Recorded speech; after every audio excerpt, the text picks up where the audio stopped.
Welcome Omkar to the Karmaya Vatika, the Bioflix studio at the IIT Kharagpur Research Park. You've come to kind of pitch your business to investors, and we're great to have you here. Now, before we begin the usual about what you're doing, I think Subhashish had a lovely question to you about, and you explained your whole journey about flowers and all. That would be great, Right. Subhashish. Yes.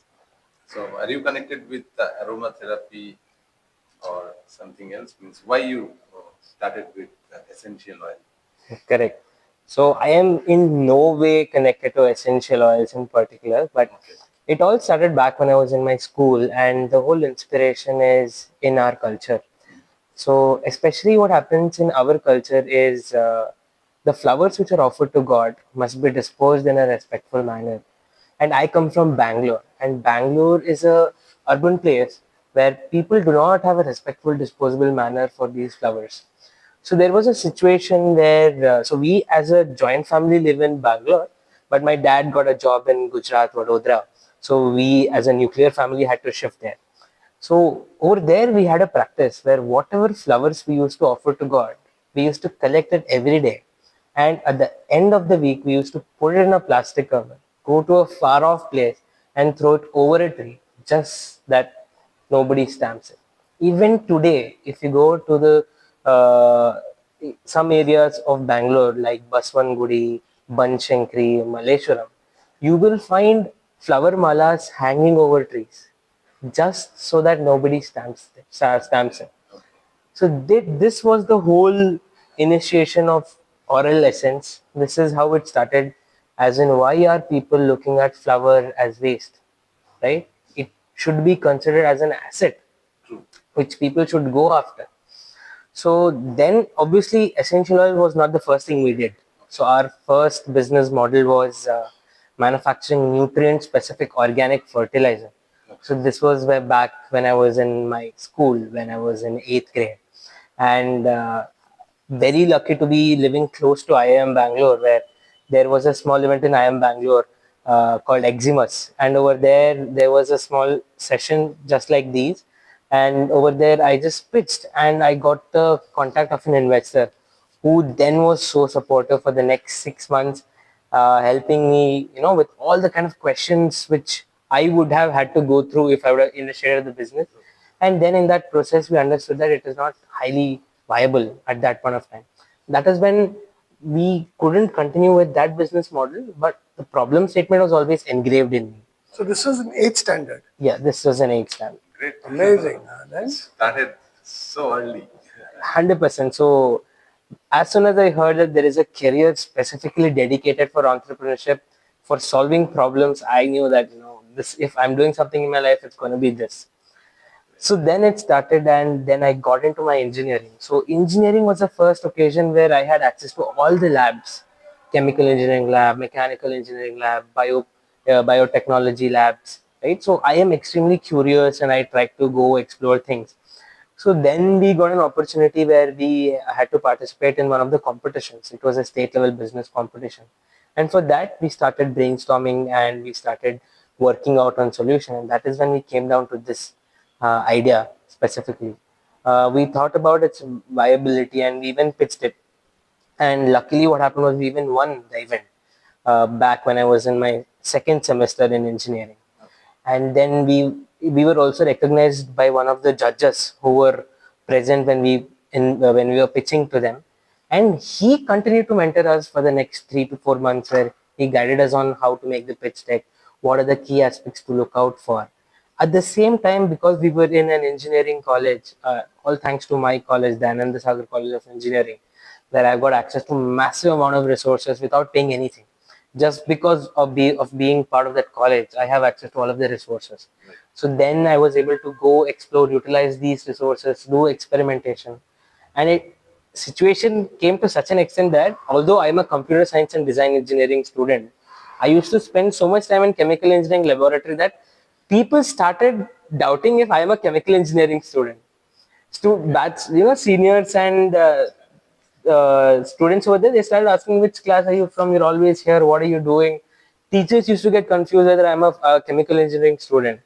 But all thanks to that, the process started there, and then we continued to keep modifying our business plan, understanding what are the key aspects, fine tuning it. And there were a few major milestones which happened in our journey where we were selected in top 100 projects across the country at India International Science Festival. And then we went on to win few of the other competitions as well, student business plan competitions. But the most major milestone for us was to be selected for a grant from Department of Science and Technology, Government of India, under the Nidhi Prayas scheme. So as a 21-year-old, that is now. So when I got the grant, I was 20 years old. So we as a family had a thought that government is there only to take tax. उसका हाथ लंबा है सबके pocket से उठाएगा. But that was the first instance where we realized what change is happening in the country where government has trust and is handing over lakhs of money together to a 20-year-old, right? So I think that confidence, that trust in young innovators helped us a lot. It gave us a lot of credibility. Then we utilized those funds and set up a small manufacturing facility at Tumkuru. Happy to share that right now we're also employing three rural employees there, full-time employees who are coming in. And Have you got your product? actually, it's there upstairs. Once you bring it back one day. Yeah, We would love to, done. yes, For sense sure. your essence. Oh, for sure. I do have sample that for sure. Come and get it. And so then you went to go to market, getting customers. Is it a D2C brand, B2B, you were saying? So it's essentially a B2B brand. We've initiated the B2B bit, but in B2B space, what is happening is for new players to come in, it's becoming very tricky. And essential oils is a market which is completely dominated by legacy players. So right now, the market leaders of essential oil brands are fourth generations being run by. So that the network is something which is becoming very tricky to go through. And so right now, also another major aspect which we are seeing in the market is the kind of skincare products which consumers are getting is completely polluted, and there's so much adulteration, so much chemicals which is present.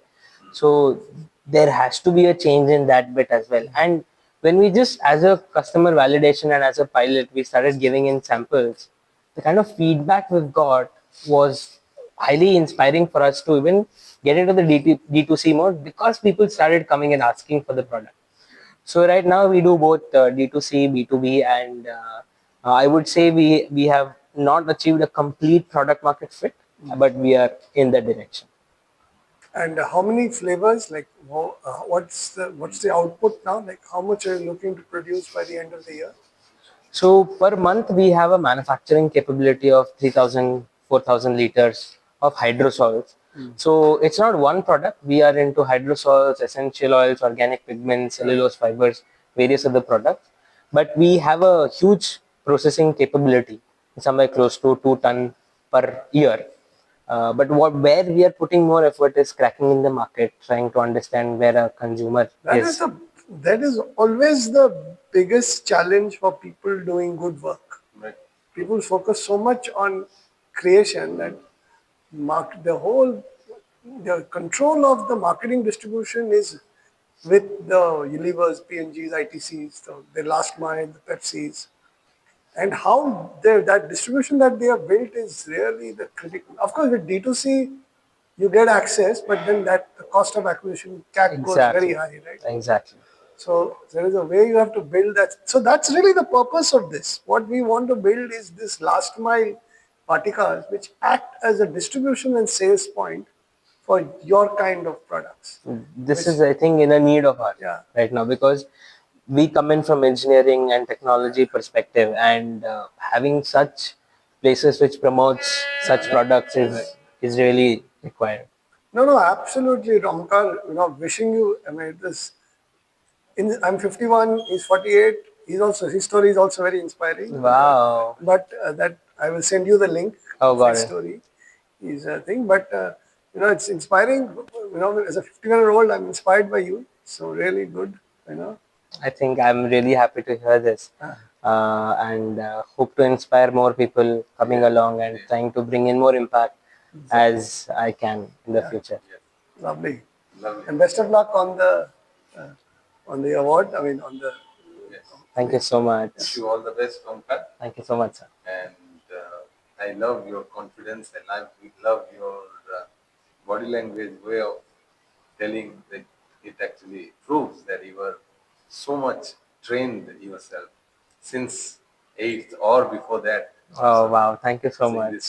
this so young age, you look so professional, so much of elegance you give to your audience. So it actually speaks about you.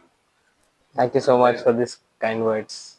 very nice, very nice. All the best, all Thank the you so best. much. so like us.